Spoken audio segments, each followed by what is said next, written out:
How do you see the role of investor education evolving, particularly in addressing the needs and preferences of the younger generation? Yeah. Thanks, Gautam, once again. Thank you so much. And indeed, it's an honor to be with the panel, the young boys. Sai and Harsh. I had a privilege to spend some time with Sai in Delhi, and I heard a lot about Harsh programs and the education, the school they run. And glad to be this part. And good, we start our journey, this panel today at Nivesh Mahakumbh, starting about the next generation, the young generation. And incidentally, the numbers were like mind-boggling today. It's like 34% of the population, are roughly around 440 million, or the youngsters who we call millennials. And if I can add Gen Z today, it is a 52% of the population.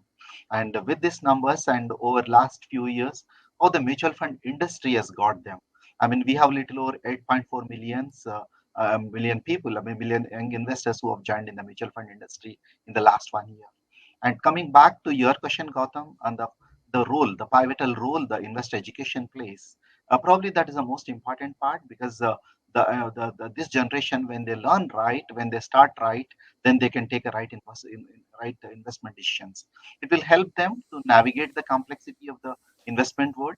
It will take them to take an informed financial decisions. It will also help them to align their values and goals, because this generation I have seen most of the times, it's like, they have their own value system and they need to adapt to those value system.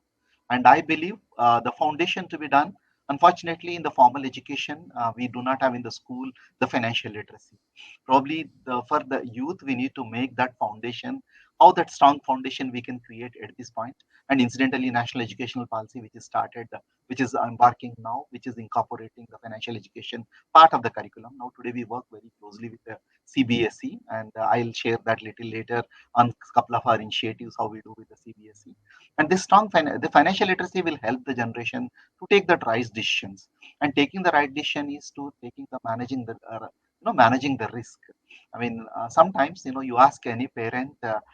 They look at their children who are especially millennials. No, my boy, he's ready to, or my this girl will take a lot of risk. And sometimes there is also like, parents will guide them not to take risk, and both are not right, and taking the right investment decisions, right, which can be long. And I call, today we are on a platform. Some of us who use iPhone, we have this platform system in which we call iOS. Probably for this generation, the iOS is, they have a very much, they have so many investment options, and they have strategies, how they can navigate, how they can be successful. And generation is very tech savvy, and how the technological advancements can make them available, and which is including those digital tools, the platforms. Probably today you can see some of those platforms helped them to come. During pandemic, I could see one third of every third investor who had come to mutual fund is from these are the millennials, these are the young generation. It's almost every third application is the next gen people who are there with us. And for them, there is another, my interaction with the youth is like, I do this program called My First Paycheck. And that very young generation, they look at sustainability of investment, they talk about sustainability of the planet. And I talk to them, you are very good at understanding today and sustainable and social responsibility. And I tell that, that SRI, social responsible investment, but you need to have SIRI, that is Siri. We call in Sanskrit it is, or it's not the iPhone Siri I am talking about, that is Lakshmi Siri. That Siri can come to you when you have a sustainable investment and you have a regular investment. How you can get embarked on that, whatever the goals you have. And last but not the least, the financial literacy helps them.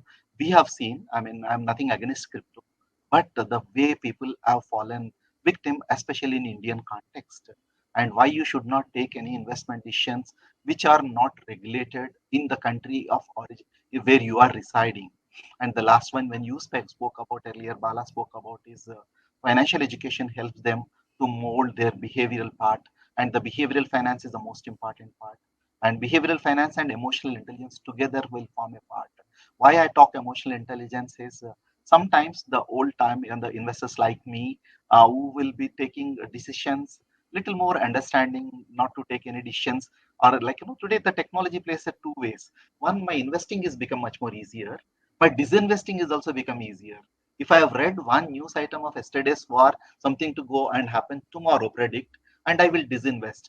Probably this is where investor education helps.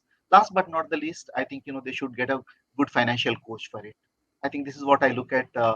Roles of investor education and the needs and preferences of their education will change. Of course, we can learn a lot. I heard both of them, and I had a lot of interaction with Sai. I'm sure it is going to be, this platform belongs to them. An investor education and awareness initiative of Aditya Birla Sun Life Mutual Fund. Mutual fund investments are subject to market risks. Read all scheme related documents carefully.